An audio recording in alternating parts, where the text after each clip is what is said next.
is a wonderful time to plant trees and shrubs in the landscape. The roots will grow over the autumn months and even into the early winter months without having to supply the plant with large amounts of water and nutrients. And then in the spring, as soon as the soil temperatures reach 50 degrees, the roots will begin actively growing again. So this gives the plant a very long establishment period to put out a healthy root system before the heat of the summer sets in.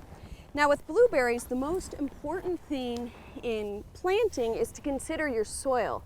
Blueberries are acid-loving plants, and in a row system such as we have in our small fruit garden, it's very easy to maintain those ideal soil conditions for individual plant species. But we're going to have a mixed planting in here. It'll appear like any old ornamental landscape. And so maintaining the specific pH requirements for our blueberry plants will be a little bit trickier. We're going to have to pay close attention to them, and we'll do this each year by fertilizing very regularly with an acid fertilizer to help maintain those acidic conditions. We also did a little prep work by applying sulfur to the area just where our blueberries are going to be planted, and this was to lower the pH in that area. The amount of sulfur that you need is going to vary depending on your soil type. For a loamy soil like ours, 2 to 3 pounds per 100 feet is the recommended application rate. Now in preparing your planting hole, as with any plant, you want to dig your hole so that it's 2 to 3 times as wide as your container. But you want to be careful not to dig it too deep.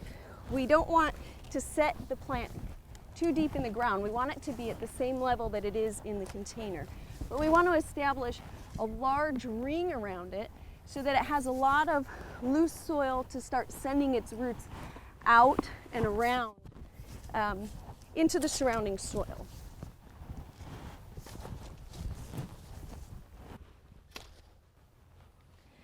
Okay, we're ready to set our plant in. Whenever you're removing a plant from a container, you want to try to pull the container off of it. You don't want to pull the plant out by tugging on the stems because you could cause some damage.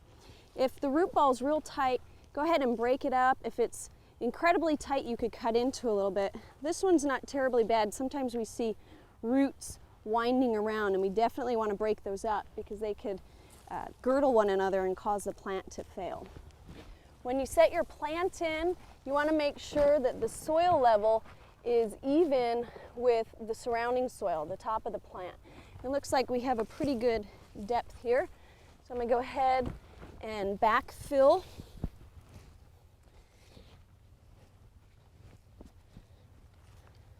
Once we get our plant in the ground, we want to irrigate it, and we want to maintain that irrigation regularly into the fall and even in the winter. The roots will continue to grow as long as that soil temperature is at about 50 degrees. So you want to make sure you don't stop irrigating your plants that you set out in the fall. We also want to use some mulch. An acidic mulch such as pine bark is good for blueberries, just to help with the acid conditions. But the mulch will help maintain soil moisture throughout the coming months. Now I've planted my blueberries behind a berm, and I only have 2 right now, but I'm planning to extend this planting. It'll create a very nice backdrop to some lower growing plants on the berm. And the reason for the berm is that many of our edible herbs, especially the Mediterranean herbs, lavender, sages, the ones with silvery leaves, they don't like to have wet conditions. They're adapted to rocky slopes. And so I've created the berm to have an area that's more well drained. I also intend to plant some edible bulbs in here, including tulips and saffron crocus. And again, bulbs need that well-drained area. A lot of times our tulips fail to perennialize, and one of the reasons for this is that the bulbs tend to rot in our beds during the summer when we're irrigating for other plants. So my hope is that by having a well-drained area up on the berm, we can grow successfully and perennialize our bulbs as well as some of our herbs. We hope you've enjoyed this classic from the Oklahoma Gardening Vault. Remember, even though these tips and techniques are timeless, there's always something new to learn in the world of gardening. By subscribing to both Oklahoma Gardening and OK Gardening Classics, you'll have access to a wealth of gardening knowledge, both classic and contemporary.